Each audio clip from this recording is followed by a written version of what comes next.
నమస్తే, నేను మీ హరీష. డిస్కమ్ పై డిషం ఖర్గేతో సీఎం రేవంత్ చర్చలు.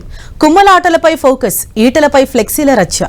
రష్యాకు మంత్రి లోకేష్, మోదీ మన్ కీ బాత్. మరో ఎంపీపై దాడి, విండ్ ఫాల్ ట్యాక్స్ తగ్గింపు.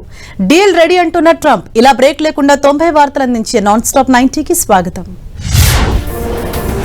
తెలంగాణలో రైతు డిస్కంపై పొలిటికల్ వార్ జరుగుతోంది. డిస్కం ఏర్పాటుతో జవాబుదారీతనం పెరుగుతోందని, దీని పేరుతో మోటార్లకు మీటర్లు పెట్టిన, ఉచిత విద్యుత్ నిలిపివేసిన, ఎన్నికల్లో పోటీ చేయబోమంటూ చేసిన వ్యాఖ్యలకు బీఆర్ఎస్ కౌంటర్ ఇచ్చింది. సీఎం రేవంత్ రెడ్డి పచ్చి అబద్దాలు చెబుతున్నారని మండిపడ్డారు. రైతు డిస్కంతో అన్నదాతలకు కష్టాలు తప్పవని హెచ్చరిస్తున్నారు. రైతు డిస్కం పేరుతో సీఎం రేవంత్ రెడ్డి కొత్త నాటకం ఆడుతున్నారని బీఆర్ఎస్ వర్కింగ్ ప్రెసిడెంట్ కేటీఆర్ విమర్శించారు. సికింద్రాబాద్ కంటోన్మెంట్ నియోజకవర్గ కార్యకర్తల సమావేశంలో పాల్గొన్న కేటీఆర్, రేవంత్ రెడ్డి గతంలో సాగుకు రోజుకు 3 గంటల విద్యుత్ చాలన్నారని గుర్తు చేశారు. ఇప్పుడు మాట మార్చి రైతు డిస్కం ఏర్పాటు చేస్తామంటున్నారని ఆరోపించారు. అది రైతు మెడకు ఉరిపెట్టే డిస్కం అన్నారు కేటీఆర్. గ్రామాల్లో రేవంత్ హామీలు నమ్మి రైతులు మోసపోయారన్నారు మాజీ మంత్రి కేటీఆర్. దేశమంతా కాంగ్రెస్ ను వదిలించుకుంటే ఆ దరిద్రాన్ని మనం నెత్తిమీద పెట్టుకున్నామని హాట్ కామెంట్స్ చేశారు. తెలంగాణలో రైతు బంధు లేదని, రాహుల్ బంధు కొనసాగుతోందని విమర్శించారు. 4 లక్షల కోట్ల అప్పులు చేసిన రేవంత్ సర్కార్ రాష్ట్రానికి ఏం చేసిందో చెప్పాలని డిమాండ్ చేశారు కేటీఆర్. సీఎం రేవంత్ రెడ్డికి ఛాలెంజ్ విసిరారు మాజీ మంత్రి హరీష్ రావు. రైతులకు 24 గంటల ఉచిత విద్యుత్ ఇవ్వకపోతే ఓట్లు అడగబోమంటూ రేవంత్ చెప్పాలన్నారు. ఏ ఊరికి వెళ్లైనా 24 గంటల విద్యుత్ వస్తుందో లేదో చూద్దామని సవాల్ చేశారు. రైతు డిస్కంతో కరెంటు కోతలు, నీటి కష్టాలు తప్పవన్న హరీష్, విద్యుత్ రంగాన్ని ప్రైవేటీకరణ చేసేందుకు కుట్ర జరుగుతోందని ఆరోపించారు. దీనిపై అసెంబ్లీలో చర్చ పెట్టాలని డిమాండ్ చేశారు. పార్టీ మార్పు అంశంపై సీఎం రేవంత్ రెడ్డికి కౌంటర్ ఇచ్చారు మాజీ మంత్రి హరీష్ రావు. ఏ ఎండకు ఆ గొడుగు పట్టే వ్యక్తి రేవంత్ రెడ్డి అన్నారు. 4 పార్టీలు మారిన రేవంత్ తన గురించి మాట్లాడడం విడ్డూరంగా ఉందని మండిపడ్డారు. జీవితాంతం కేసీఆర్ బీఆర్ఎస్ తోనే ఉంటారని 100 సార్లు చెప్పారని, ఇదే విషయం మరో 100 సార్లు చెబుతానన్నారు. తాను పుట్టుక బీఆర్ఎస్ లోనే, చావు కూడా బీఆర్ఎస్ లోనే అని స్పష్టం చేశారు. తెలంగాణ రక్షణ సేన చీఫ్ కవిత హాట్ కామెంట్ చేశారు. రైతు డిస్కమ్ ను వేరు చేసి మిగతా రెండింటిని ప్రైవేటీకరణ చేసే కుట్ర జరుగుతోందని కవిత ఆరోపించారు. మిగతా 2 డిస్కమ్లను ప్రైవేటీకరణ చేయబోమని సీఎం చెప్పగలరా అని ప్రశ్నించారు. ఇప్పటికే జాగృతి తరపున హైకోర్టులో కేసు వేశామని, ఈ డిస్కమ్ ను తప్పకుండా ఆపుతామని పేర్కొన్నారు. అవసరమైతే సుప్రీంకోర్టు వరకు వెళ్తామని చెప్పారు. బీఆర్ఎస్ నేతలకు మంత్రులు కౌంటర్ ఇచ్చారు. మాజీ మంత్రి కేటీఆర్ కు మంత్రులు అడ్లూరు లక్ష్మణ్ సవాల్ విసిరారు. బీఆర్ఎస్ హయాంలో ఒక్క గురుకుల భవనం నిర్మించారని నిరూపిస్తే దేనికైనా సిద్ధమంటూ ఛాలెంజ్ చేశారు. కాంగ్రెస్ ప్రభుత్వం వచ్చిన తర్వాత డైట్ ఛార్జీలు పెంచామని తెలిపారు. కాళేశ్వరం ప్రాజెక్టులో కమిషన్ల పేరుతో ప్రజల సొమ్మును కాజేశారని ఆరోపించారు మంత్రి అడ్లూరు లక్ష్మణ్. మాజీ మంత్రి కేటీఆర్ కు కౌంటర్ ఇచ్చారు ప్రభుత్వ విప్ ఆది శ్రీనివాస్. దమ్ముంటే సీఎం రేవంత్ రెడ్డి విసిరిన సవాల్ను స్వీకరించాలన్నారు. రైతుల్ని తప్పుదో పట్టించేందుకే రేవంత్ రెడ్డిపై తప్పుడు ప్రచారం చేస్తున్నారంటూ మండిపడ్డారు. రైతు డిస్కంలు తీసుకొస్తే బీఆర్ఎస్ కు వచ్చిన బాధ ఏంటని ప్రశ్నించారు. రైతు ప్రయోజనాల కోసం డిస్కంలు తీసుకొస్తున్నామని తెలిపారు ఆది శ్రీనివాస్. బీఆర్ఎస్ నేతలు రైతులను రాజకీయాల కోసం వాడుకుంటున్నారని విమర్శించారు మంత్రి వివేక్. రైతులో భయం కల్పించి ఆందోళనలు చేపిస్తున్నారని మండిపడ్డారు. సిద్దిపేట జిల్లా గజ్వేల్ పలు అభివృద్ధి కార్యక్రమాలు పాల్గొన్న వివేక్, ప్రభుత్వం ఇప్పటికే 90% వడ్లు కొనుగోలు చేసిందని తెలిపారు. చివరి గింజ వరకు కొనుగోలు చేస్తామని హామీ ఇచ్చారు. రైతులు ఎవరూ ఆందోళన చెందాల్సిన అవసరం లేదని చెప్పారు. ఏఐసీసీ చీఫ్ మల్లికార్జున ఖర్గేతో సీఎం రేవంత్ రెడ్డి భేటీ అయ్యారు. శంషాబాద్ ఎయిర్పోర్ట్ లో ఖర్గేను కలిసిన రేవంత్, మహేష్ గౌడ్ పలు కీలక అంశాలపై చర్చించారు. తెలంగాణలో ప్రస్తుత రాజకీయ పరిస్థితులు, అంశంపై చర్చ జరిగినట్లు తెలుస్తోంది. మరోవైపు ప్రభుత్వం ఏర్పడి 2.5 ఏళ్లు పూర్తయిన నేపథ్యంలో చేపట్టాల్సిన పలు కార్యక్రమాలపై సమాలోచనలు చేసినట్లు టాక్ వినిపిస్తోంది. అటు తెలంగాణలో త్వరలోనే మంత్రివర్గ విస్తరణ జరిగే అవకాశం ఉన్నట్లు తెలుస్తోంది. దీనిపై ఏఐసీసీ అధ్యక్షుడు ఖర్గేతో సీఎం రేవంత్ చర్చించినట్లు తెలుస్తోంది. జూన్ 2వ వారంలో కేబినెట్ విస్తరణ ఉంటుందని సమాచారం.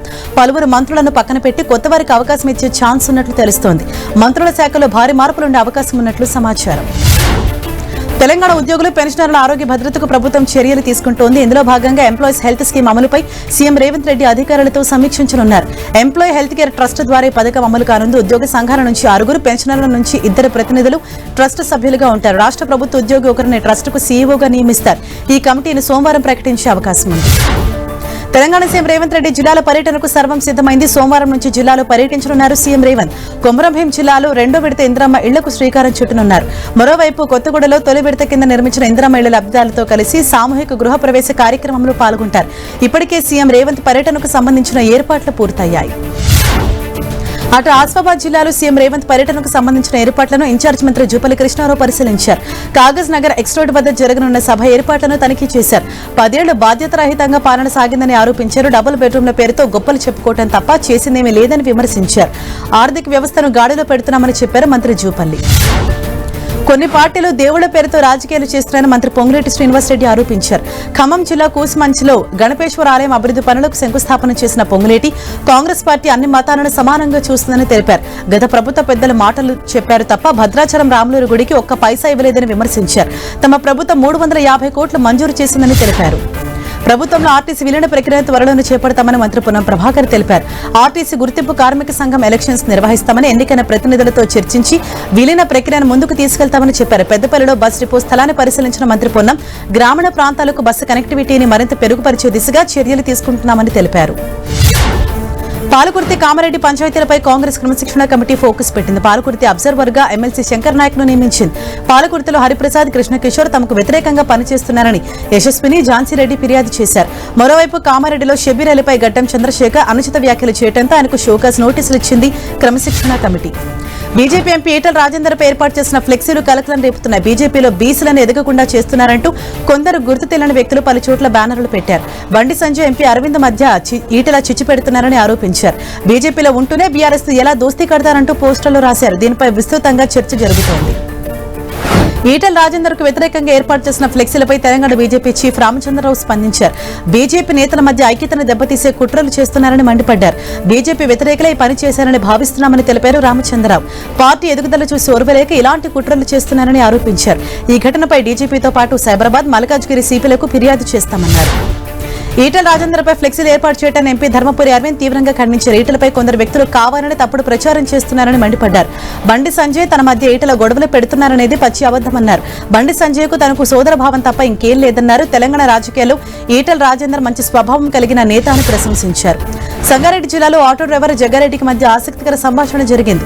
రోడ్డుపై ఆటో డ్రైవర్ తో జగ్గారెడ్డి కొద్దిసేపు ముచ్చటించారు. సీఎం రేవంత్ రెడ్డికి, పీసీసీ అధ్యక్షుడికి ఏం చెప్పాలని అడగ్గా ఛార్జీలు పెంచాలని, ఆటో కార్మికులకు ఇస్తానన్న 10,000 రూపాయలు అందించాలని డ్రైవర్ కోరాడు.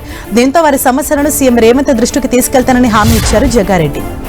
ఏపీ మంత్రి నారా లోకేష్ రష్యాలో పర్యటించనున్నారు. రాష్ట్రానికి మరిన్ని పెట్టుబడులు ఆకర్షించడం, పారిశ్రామిక అభివృద్ధికి కొత్త అవకాశాలు సృష్టించడమే లక్ష్యంగా రష్యా టూర్కు వెళ్లనున్నారు. జూన్ 2 నుంచి 7వ తేదీ వరకు రష్యాలో పర్యటించనున్నారు. ఇందులో భాగంగా ప్రపంచ ప్రఖ్యాత ఆర్థిక సదస్సు సెయింట్ పీటర్స్బర్గ్ ఇంటర్నేషనల్ ఎకనామిక్ ఫోరంలో ఆయన పాల్గొననున్నారు. రాష్ట్రంలో శాంతి భద్రతలకు విఘాతం కలిగించేందుకు వైసీపీ అధినేత జగన్ ప్రయత్నిస్తున్నారని మండిపడ్డారు మంత్రి లోకేష్. నంద్యాలలో వైఎస్ఆర్ విగ్రహం ధ్వంసం చేసిన జమ్ములయ్య వైసీపీ అనుచరుడేనని పోలీసులు తేల్చినట్లు చెప్పారు. బాబాయ్ గుడ్డపోటు, కోడికత్తి, గులకరాయి నాటకాలు రాయడైన జగన్ మరో కొత్త డ్రామా సృష్టించారని మండిపడ్డారు. జగన్ నాటకాలు చూసి జనం చీకొట్టినా డ్రామాలు మానట్లేదని చెప్పారు. ఇరిగేషన్ పై కూటమి ప్రభుత్వం తీసుకున్న నిర్ణయాలతో రైతులకు ఎంతో మేలు జరుగుతుందని మంత్రి కందుల దుర్గేష్ అన్నారు. ధవళేశ్వరం బ్యారేజ్ నుంచి ఖరీఫ్కు సాగునీరు విడుదల చేశారు. మంత్రి దుర్గేష్ తో పాటు కూటమి ప్రజాప్రతినిధులు కార్యక్రమంలో పాల్గొన్నారు. అంతకుముందు ధవళేశ్వరం బ్యారేజ్ వద్ద ప్రత్యేక పూజలు నిర్వహించారు. గోదావరికి జలహారతి ఇచ్చి మీటర్ నొక్కి నీళ్లు విడుదల చేశారు. దక్షిణ కోస్తా రైల్వే జోన్ సోమవారం నుంచి ప్రారంభం కానుందని ఏపీ బీజేపీ అధ్యక్షుడు పీవీఆర్ మాధవ్ తెలిపారు. రైల్వే జోన్ కోసం 30 ఏళ్లుగా బీజేపీ పోరాడిందన్నారు. విభజన చట్టంలో రైల్వే జోన్ చేర్చడంలో తమ పార్టీ కృషి అనిర్వచనీయమన్నారు. విశాఖ కేంద్రంగా బుల్లెట్ రైలు త్వరలోనే వస్తుందనే విషయం రైల్వే మంత్రి చెప్పారని మాధవ్ వివరించారు. రైల్వే మంత్రి అశ్విని వైష్ణవ్ కు ధన్యవాదాలు తెలిపారు. కూటమి ప్రభుత్వంపై ఫైర్ అయ్యారు వైసీపీ సీనియర్ నేత సజ్జల రామకృష్ణారెడ్డి. రాష్ట్రంలో 2 ఏళ్లుగా అరాచక పాలన సాగుతోందని విమర్శించారు. కూటమి ప్రభుత్వ 2 ఏళ్ల పాలన సందర్భంగా వైసీపీ మహిళా విభాగం ప్రత్యేక కార్యక్రమం చేపట్టింది. రాష్ట్రంలో 2 ఏళ్ల నుంచి మహిళలకు తీవ్ర నష్టం జరుగుతోందని, నష్టపోయిన రైతులు ప్రభుత్వాన్ని నిలదీయాలని సజ్జల అన్నారు. ఏపీ మంత్రి నిమ్మల రామానాయుడు రైతుగా మారిపోయారు. వ్యవసాయ పనుల్లో పాల్గొన్నారు. పశ్చిమ గోదావరి జిల్లా పాలకొల్లు నుంచి సైకిల్పై వెళ్లిన నిమ్మల 7 కిలోమీటర్ల దూరంలో ఉన్న తన సొంతూరు అగర్తిపాలెం చేరుకున్నారు. తన రొయ్యల చెరువులో మేత వేసి వాటి ఎదుగుదలను పరిశీలించారు. అనంతరం వరి పొలంలోకి దిగి ట్రాక్టర్తో స్వయంగా దుక్కి దున్నారు. కూలీలతో ముచ్చటించారు. ఏపీలో పలు జిల్లాలకు రెయిన్ అలర్ట్ ఇచ్చింది వాతావరణ కేంద్రం. అనంతపురం, శ్రీ సత్యసాయి, కడప, అన్నమయ్య, చిత్తూరు జిల్లాలో వర్షాలు పడే అవకాశం ఉందని తెలిపారు. పిడుగులతో కూడిన తేలికపాటి నుంచి మోస్తరు వర్షాలు కురిసే ఛాన్స్ ఉందన్నారు. చెట్ల కింద, విద్యుత్ స్తంభాలు, హోర్డింగ్స్ దగ్గర నిలబడొద్దని హెచ్చరించారు. మరోవైపు పలు చోట్ల ఎండలు మండిపోతాయని తెలిపారు. నూతన చీఫ్ ఆఫ్ డిఫెన్స్ స్టాఫ్ గా జనరల్ ఎన్ఎస్ రాజా సుబ్రమణి బాధ్యతలు స్వీకరించారు. జనరల్ అనిల్ చౌహాన్ పదవీకాలం ముగియడంతో సుబ్రమణి సీడీఎస్ గా బాధ్యతలు నిర్వర్తించనున్నారు. తదుపరి ఆదేశాలు వచ్చే వరకు ఆయన పదవిలో కొనసాగనున్నారు. ఇండియన్ ఆర్మీలో 40 ఏళ్ల సుదీర్ఘ అనుభవం ఉన్న సుబ్రమణి పలు వ్యూహాత్మక ఆపరేషన్స్ లో కీలక పాత్ర పోషించారు. బాధ్యతలు స్వీకరించిన తర్వాత అమర జవాన్లకు నివాళి అర్పించారు. దేశ సేవ కోసం భద్రతా దళాలు పూర్తి అంకిత భావంతో పనిచేస్తేనే తన హామీ ఇస్తున్నట్లు పేర్కొన్నారు సీడీఎస్ జనరల్ రాజా సుబ్రమణి. దేశ సార్వభౌమత్వం, జాతీయ ప్రయోజనాలు కాపాడటానికి సైనిక దళాలు పూర్తిగా కట్టుబడి ఉన్నాయన్నారు. తనకు అప్పగించిన బాధ్యతలను సక్రమంగా నిర్వర్తిస్తామని తెలిపారు. అటు నేవీ చీఫ్ గా అడ్మిరల్ స్వామినాథన్ బాధ్యతలు స్వీకరించారు. ప్రస్తుతం ఈ స్థానంలో ఉన్న డీకే త్రిపాఠి పదవీకాలం శనివారంతో ముగియడంతో ఛార్జ్ తీసుకున్నారు. ఇప్పటి వరకు స్వామినాథన్ వెస్టర్న్ నేవల్ కమాండ్ కు flag officer command in chief గా బాధ్యతలు నిర్వహించారు. దేశ ప్రయోజనాలు కాపాడేందుకు పూర్తిగా కట్టుబడి ఉంటారని తెలిపారు స్వామినాథన్. నకిలీ జీవోలు ఫేక్ ఉత్తర్వుల జారీ కేసులో దర్యాప్తు ముమ్మరం చేశారు. శేర్లింగంపల్లి పోలీసులు ఈ కేసులో మరో 2 కీలక నిందితులను అరెస్ట్ చేశారు. రాధాకృష్ణ, ప్రవీణ్ కుమార్ అదుపులోకి తీసుకుని వారి నుంచి పలు డాక్యుమెంట్లు స్వాధీనం చేసుకున్నట్లు డీసీపీ శ్రీనివాస్ తెలిపారు. తనకు సెక్రటేరియట్తో పరిచయాలు ఉన్నాయంటూ రాధాకృష్ణ మోసాలకు పాల్పడ్డారని గుర్తించారు. అతనికి మరో 2 అడ్వకేట్లు కూడా సహకరించినట్లు చెప్పారు. ఏలూరు జిల్లాలో వివాహితను వేధించినట్లు కానిస్టేబుల్ వెంకటేశ్వరులపై ఆరోపణలు రావడంతో అతడిపై చర్యలు తీసుకున్నారు. వెంకటేశ్వరులను సస్పెండ్ చేస్తూ ఉత్తర్వులు జారీ చేశారు.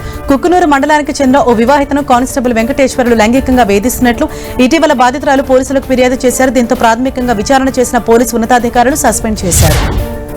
యాదాద్రి లక్ష్మీ నరసింహస్వామి ఆలయానికి భక్తులు పోటెత్తారు. వేసవి సెలవులతో పాటు ఆదివారం కావడంతో భక్తులు భారీగా తరలి వచ్చారు. దీంతో ఆలయ ప్రాంగణంలో భక్తుల సందడి నెలకొంది. ఆర్జిత సేవలు, నిత్య పూజలో పాల్గొని భక్తులు మొక్కులు చెల్లించారు. నిత్య కళ్యాణం, లడ్డు ప్రసాదం కౌంటర్లు, సత్యనారాయణ స్వామి వ్రత మండపం, కొండ కింద కళ్యాణకట్ట, పుష్కరిణి, వాహనాల పార్కింగ్ దగ్గర భక్తుల సందడి నెలకొంది. భారత అథ్లెట్ గుర్విందర్ సింగ్ పై ప్రధాని మోదీ ప్రశంసలు కురిపించారు. రాంచీలో జరిగిన జాతీయ సీనియర్ అథ్లెటిక్స్ ఫెడరేషన్ పోటీల గురించి మన్ కీ బాత్ లో ప్రస్తావించిన మోదీ 100 మీటర్ల పరుగులో రికార్డులు సృష్టించిన అథ్లెట్లు గుర్విందర్, అనిమేష్ తో నేరుగా మాట్లాడారు. వారిని అభినందించారు. అనే మంగళం రాగి శాసనాల నెదర్లాండ్స్ ప్రభుత్వం భారత్ కు తిరిగి అప్పగించడం భారత్ గర్వించదగ్గ విషయం అన్నారు. టీఎంసీ ఎంపీ అభిషేక్ పై దాడి ఘటన వేళ మాజీ CM Mamata Banerjee warning viral అవుతోంది. అభిషేక్ గాయపడినప్పటికీ ఆసుపత్రిలో చేర్చుకోలేదంటూ దీది ఆరోపించారు. బెల్వ్యూ సీఈఓ ప్రదీప్ టాండన్ తో మమతా బెనర్జీ గొడవ దిగినట్లు తెలుస్తోంది. ఇందుకు సంబంధించిన ఆడియో వైరల్ అవుతోంది. తాము చేసిన సాయాన్ని టాండన్ గుర్తుంచుకోవాలని, మీరు తప్పుదోవ పట్టిస్తున్నారని ఆడియోలో ఉంది. బెంగాలు టీఎంసీ ఎంపీలపై వరుస దాడులకు సంబంధించి మాజీ సీఎం మమతా బెనర్జీ పోరుబాటుకు సిద్దమయ్యారు. సోమవారం రాష్ట్ర వ్యాప్తంగా వార్డు, మండల, బ్లాక్ స్థాయిలలో నిరసనలు చేపట్టాలని టీఎంసీ నిర్ణయించింది. జూన్ 2న కోల్కతాలోని రాణి రష్మోని రోడ్లో ఒక రోజు ధర్నాకు మమతా బెనర్జీ నేతృత్వం వహించనున్నారు. టీఎంసీ ఆరోపణలపై బీజేపీ రియాక్ట్ అయింది. దాడులతో తమకు ఎలాంటి సంబంధం లేదని తెలిపింది. అభిషేక్ బెనర్జీపై దాడికి వారి పార్టీలోని అంతర్గత కుమ్ములాటలే కారణమని బీజేపీ నేత ప్రదీప్ భండారీ ఆరోపించారు. అరెస్టుల నిందితులు మాజీ ఎమ్మెల్యే లవ్లీ మొయిత్రాకు సన్నిహిత సహాయకులేనని చెప్పారు. టీఎంసీపై ఉన్న ప్రజాగ్రహానికి ఈ ఘటన అద్దం పడుతోందన్నారు. ఇక మమతా బెనర్జీకి షాక్ల మీద షాకులు తగులుతూనే ఉన్నాయి. ఆదివారం నిర్వహించిన సమావేశానికి టీఎంసీకి చెందిన 80 మంది ఎమ్మెల్యేలలో 20 మంది మాత్రమే హాజరయ్యారు. మీటింగ్ కు ఎమ్మెల్యేలు డుమా కొట్టడం సంచలనంగా మారింది. పరిణామాలు చూస్తే టీఎంసీలో సంక్షేమం మరింత ముదిరినట్లు తెలుస్తోంది. ఏకంగా 60 మంది రాకపోవడంతో మమతా బెనర్జీ సమావేశాన్ని రద్దు చేసుకున్నట్లు సమాచారం. పశ్చిమ బెంగాల్లో సోమవారం మంత్రివర్గ విస్తరణ జరగనుంది. కొత్తగా 30 మందిని మంత్రివర్గంలో తీసుకునున్నట్లు సీఎం సువేందు అధికారి తెలిపారు. సోమవారం ఉదయం 11 గంటలకు నవన్నాలో జరిగే కార్యక్రమంలో కొత్త మంత్రులతో గవర్నర్ ఆర్ఎన్ రవి ప్రమాణ స్వీకారం చేస్తారని చెప్పారు. ఈ కేబినెట్ విస్తరణలో పలువురు బీజేపీ సీనియర్ నేతలకు కీలక పదవులు అప్పగించనున్నట్లు తెలుస్తోంది. కేంద్ర ప్రభుత్వం కీలక నిర్ణయం తీసుకుంది. పెట్రోలియం ఉత్పత్తుల ఎగుమతులపై విధించే విండ్ ఫాల్ ట్యాక్స్ ను తగ్గించారు. దీంతో చమురు శుద్ధి సంస్థలు, ఎగుమతిదారులకు ఊరట లభించనుంది. సవరించిన పన్ను రేట్లు జూన్ 1 నుంచి అమలులోకి రానున్నాయి. కొత్త రూల్స్ ప్రకారం పెట్రోల్ ఎగుమతులపై విధించే ప్రత్యేక అదనపు ఎక్సైజ్ సుంకాన్ని లీటర్కు ₹1.5, డీజిల్పై ₹13.50గా నిర్ణయించారు. ముఖ్యమంత్రిగా బాధ్యతలు చేపట్టిన తర్వాత తొలిసారి ప్రజల ముందుకు రానున్నారు సీఎం విజయ్. తిరుచి ఓటర్లకు ధన్యవాదాలు తెలిపేందుకు సోమవారం బహిరంగ సభ నిర్వహించనున్నారు. ఇందుకోసం తిరుచి తూర్పు నియోజకవర్గం పరిధిలో ఏర్పాట్లు పూర్తయ్యాయి. పెరంబూరు, తిరుచి నుంచి పోటీ చేసి గెలిచిన విజయ్ తిరుచి స్థానానికి రిజైన్ చేశారు. Karnataka CM DK Shivakumar June 3న ప్రమాణ స్వీకారం చేయనుండగా మంత్రివర్గ కూర్పుపై సస్పెన్స్ కొనసాగుతోంది. అయితే దీనిపై ఇంకా ఎలాంటి నిర్ణయం తీసుకోలేదని ఏఐసీసీ అధ్యక్షుడు మల్లికార్జున ఖర్గే తెలిపారు. మంత్రులు, ఉప ముఖ్యమంత్రులపై ఇంకా ఎలాంటి ప్రతిపాదన రాలేదని చెప్పారు. ప్రతిపాదన వచ్చిన వెంటనే నిర్ణయం తీసుకుంటామని, జూన్ 3 తర్వాత మరింత స్పష్టత వస్తుందని చెప్పారు. హిమాచల్ ప్రదేశ్ లో అధికార కాంగ్రెస్ కు షాక్ తగిలింది. పంచాయతీ, జిల్లా పరిషత్ ఎన్నికల ఫలితాల్లో బీజేపీ జయకేతనం ఎగురవేసింది. 3 మున్సిపల్ కార్పొరేషన్లను బీజేపీ తన ఖాతాలో వేసుకుంది. కాంగ్రెస్ పార్టీ ఒక మున్సిపల్ కార్పొరేషన్ దక్కించుకుంది. మండి, ధర్మశాల, సోలన్ మున్సిపల్ కార్పొరేషన్స్ లో బీజేపీ విజయం సాధించగా పాలంపూర్లో కాంగ్రెస్ గెలిచింది. బీహార్లో ఎన్డీఏ సర్కార్, ఆర్జేడీకి మధ్య మాటల యుద్ధం తీవ్రమైంది. మాజీ సీఎం రబ్రీదేవి ఉంటున్న అధికారిక నివాసాన్ని ఖాళీ చేయాలని ప్రభుత్వం ఆదేశాలు జారీ చేయగా ఆమె ససేమిరా అంటున్నారు. దమ్ముంటే తనను బలవంతంగా ఖాళీ చేయించాలని ప్రభుత్వానికి ఆమె సవాల్ విసిరారు. పాట్నాలోని 10 సర్క్యులర్ రోడ్ బంగ్లాలో రబ్రీదేవి దశాబ్దానికి పైగా నివసిస్తున్నారు. ఉత్తరప్రదేశ్లో ఎట్టికేలకు పర్మనెంట్ డీజీపీని ప్రభుత్వం నియమించింది. నూతన డీజీపీగా రాజు కృష్ణ నియమిస్తూ 4 ఏళ్ల తర్వాత ఉత్తర్వులు జారీ అయ్యాయి. 2022 వరకు యూపీలో పర్మనెంట్ డీజీపీగా ముకుల్ గోయల్ ఉన్నారు. ఆయనను ప్రభుత్వం తొలగించింది. అప్పటి నుంచి తాత్కాలిక డీజీపీని నియమిస్తూ వచ్చారు సీఎం యోగి ఆదిత్యనాథ్. ఇప్పుడు పర్మనెంట్ డీజీపీని కేటాయిస్తూ ఉత్తర్వులు ఇచ్చారు. ఆన్ స్క్రీన్ మార్కింగ్ వాల్యుయేషన్ ప్రక్రియపై సిబిఎస్ఈ మౌనం వేడింది. ఈ పోర్టల్లో వెలుగు చూసిన లోపాలను నిశ్చితంగా పర్యవేక్షిస్తున్నామని పేర్కొంది. దీన్ని పటిష్టం చేయడానికి సైబర్ సెక్యూరిటీ నిపుణుల బృందం కొన్ని రోజులుగా పనిచేస్తోందని, ఇప్పటి వరకు గుర్తించిన సమస్యలు సరిచేసిందని తెలిపారు. ఇంకా ఏమైనా లోపాలు ఉన్నాయా అనేది పరిశీలిస్తూ కట్టడి చేసే పనిలో ఉన్నట్లు చెప్పారు. సంస్థ లైఫ్ ఇన్సూరెన్స్ కార్పొరేషన్ ఫిన్టెక్ రంగంలోకి ప్రవేశించాలని చూస్తోంది. వ్యూహాత్మక పెట్టుబడులు లేదా ఆర్గానిక్ మార్గంలో ఫిన్టెక్ విభాగాన్ని ఏర్పాటు చేసే అంశాన్ని పరిశీలిస్తున్నట్లు కంపెనీ సీఈఓ దొరైస్వామి తెలిపారు. ఆధునిక అవసరాలను తీర్చడానికి నూతన ఆవిష్కరణల కోసం అటు ఫిన్టెక్ ఇటు ఇన్సూరెన్స్ టెక్ కంపెనీలతో పనిచేస్తున్నామని పేర్కొన్నారు. కేదార్నాథ్ యాత్రను తాత్కాలికంగా నిలిపివేశారు. ఉత్తరాఖండ్లో రుద్రప్రయాగ్ ప్రాంతంలో భారీ వర్షాలు కురుస్తుండటంతో పాటు వాతావరణం సరిగ్గా లేకపోవడంతో ఈ నిర్ణయం తీసుకున్నారు. భారీ వర్షాలు, కొండ చర్యలు విరిగిపడటం వంటి కారణాలతో కేదార్నాథ్ యాత్రను తాత్కాలికంగా నిలిపివేస్తున్నట్లు ఉత్తరాఖండ్ ప్రభుత్వం ప్రకటించింది. పంజాబ్లోని మొహాలీలో తీవ్ర ఉద్రిక్తత ఏర్పడింది. తమ డిమాండ్ నెరవేర్చాలంటూ ప్రభుత్వ ఉద్యోగులు రోడ్డెక్కారు. సీఎం భగవంత్ సింగ్ మాన్ ఇంటి ముట్టడికి ప్రయత్నించడంతో పోలీసులు వారిని అడ్డుకున్నారు. బారికేడ్లను ఏర్పాటు చేసి కట్టడి చేశారు. ఆందోళనకారులపై వాటర్ కెనాన్స్ లు ప్రయోగించారు. దీంతో పరిస్థితి ఉద్రిక్తంగా మారింది. ఢిల్లీలో బిల్డింగ్ కూలిన ప్రాంతాన్ని సీఎం రేఖా గుప్తా పరిశీలించారు. సహాయక చర్యలను దగ్గరుండి పర్యవేక్షించారు. బాధిత కుటుంబాలకు అండగా ఉంటామని హామీ ఇచ్చారు సీఎం రేఖా గుప్తా.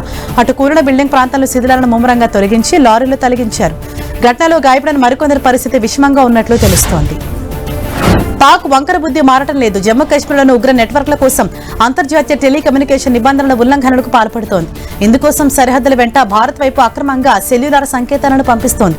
ఇది ఉగ్రవాద రహస్య కమ్యూనికేషన్లకు ఊపిరిగా ఉపయోగపడుతోందని అధికారులు తెలిపారు. ఇటీవల పాకిస్తాన్ చర్యలు అధికారుల అనుమానాలను మరింత బలపరుస్తున్నాయి. గుజరాత్లోని ఆనంద్ ప్రాంతంలో నిర్మాణంలో ఉన్న రైల్వే వంతెన ఒక్కసారిగా కుప్పకూలింది. అయితే ఈ ఘటనలో ఎలాంటి ప్రాణనష్టం జరగలేదు. వడోద్, అదాన్ రోడ్ స్టేషన్ల మధ్య చాలా కాలంగా వంతెన నిర్మాణం జరుగుతోంది. 2 పిల్లర్ల మధ్య ఉన్న అప్రోచ్ స్ట్రక్చర్ అకస్మాత్తుగా కూలిపోయింది. ఈ ఘటనపై రైల్వే అధికారులు విచారణ చేపట్టారు. రక్షణ రంగం ఎగుమతుల్లో భారత్ మరో మైలురాయిని దాటనుంది. బ్రహ్మోస్ ను వియత్నాంకు విక్రయించేందుకు ఒప్పందం కుదుర్చుకున్న భారత్ ఇప్పుడు ఇండోనేషియాతో డీల్ చేసేందుకు రెడీ అయింది. ఈ ఒప్పందం తుది దశలో ఉందని భారత రక్షణ కార్యదర్శి రాజేష్ కుమార్ సింగ్ తెలిపారు. చర్చలు చివరి దశకు చేరుకున్నాయని, త్వరలోనే ఒప్పందం ఖరారు కావచ్చన్నారు. భారత star badminton men's doubles Satwik Chirag జోడీ సింగపూర్ ఓపెన్ లో చరిత్ర సృష్టించారు. ఇండోనేషియా జోడీని ఓడించి టైటిల్ గెలుచుకున్నారు. సింగపూర్ ఓపెన్ టైటిల్ గెలిచిన తొలి భారతీయ జోడీగా నిలిచారు. ఫైనల్ మ్యాచ్ లో తొలి గేమ్ ను 18-21 తేడాతో కోల్పోయిన సాత్విక్ చిరాగ్ జోడీ అద్భుతంగా పుంజుకుని వారిని ఓడించింది. విజయవాడలో పెద్ద ప్రీ రిలీజ్ ఈవెంట్ సోమవారం జరగనుంది. AP deputy CM Pawan Kalyan ముఖ్య అతిథిగా హాజరయ్యే అవకాశం ఉంది. ఇందిరాగాంధీ మున్సిపల్ స్టేడియం వేదికగా భారీ ఏర్పాట్లు చేశారు. సాయంత్రం 5 గంటల నుంచి ఈవెంట్ ప్రారంభం కానుంది.